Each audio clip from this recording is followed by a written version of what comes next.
prinsip rukun negara seolah sudah sebati dalam jiwa rakyat Malaysia yang berbilang kaum di negara ini.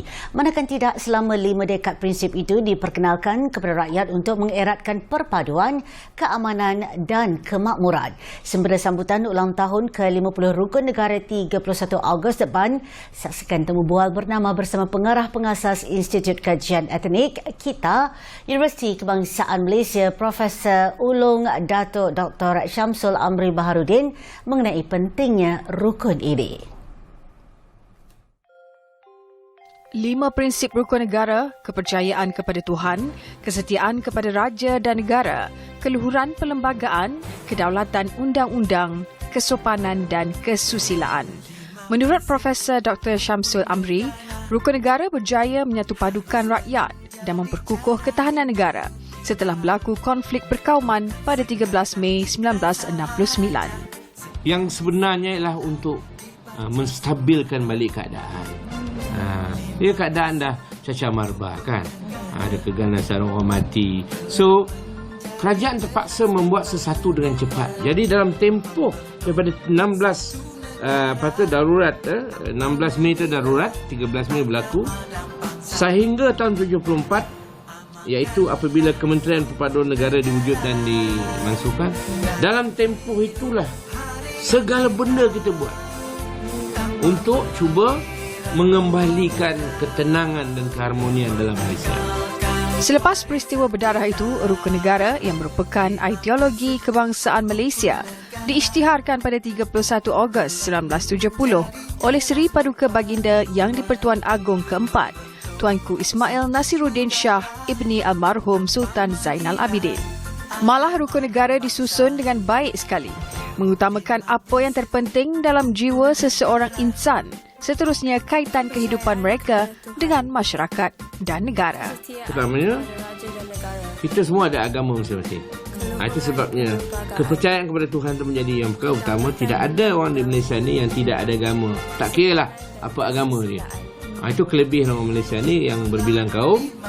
Itu dia letak di atas sekali itu kepercayaan kepada Tuhan tu, kerana kepercayaan itu ada satu sistem kepercayaan, bukan jadi sistem agama tau.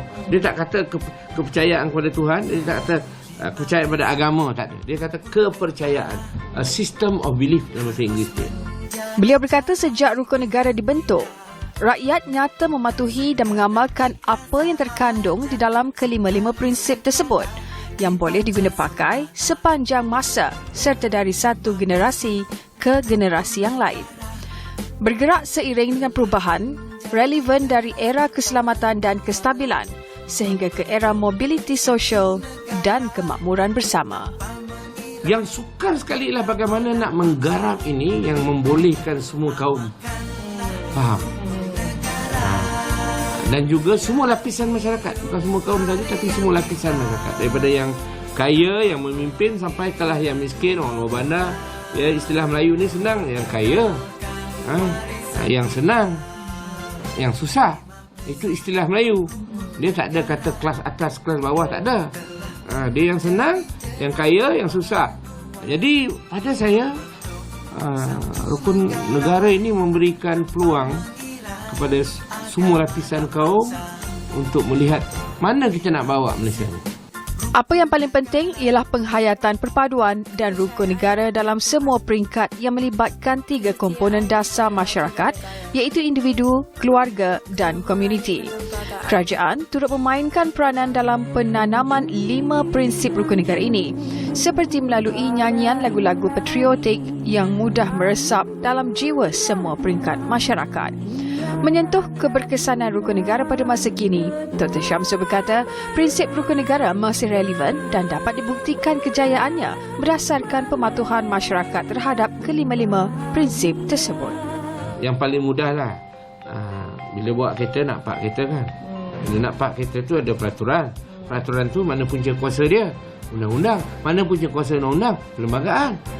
Jadi kalau kita turunkan perlembagaan tu kepada yang akhir sekali, iaitu park kereta nak betul, kalau tidak kena saman, ini adalah asalnya daripada perlembagaan.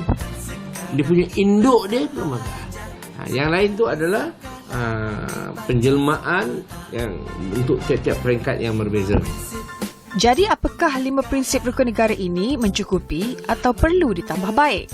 Bagi beliau, rukun negara yang ada kini bersifat timeless atau boleh diamalkan setiap masa. Justru walaupun terdapat perdebatan mengenainya, Dr. Syamsul menjelaskan ia sebenarnya menunjukkan kesepaduan rakyat dalam membincangkan perkara yang diperdebatkan tersebut. Kesimpulannya, rukun negara masih dipraktikkan dengan baik oleh rakyat Malaysia.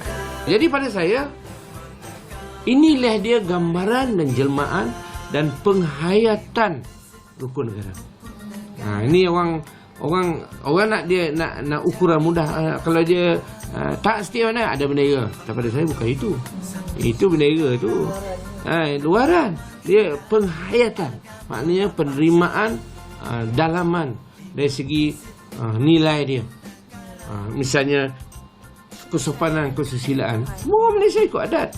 Kejayaan prinsip rukun negara juga haruslah diukur pada kemampuan rakyat menjelmakan kelima-lima prinsip tersebut demi kesejahteraan diri dan negara.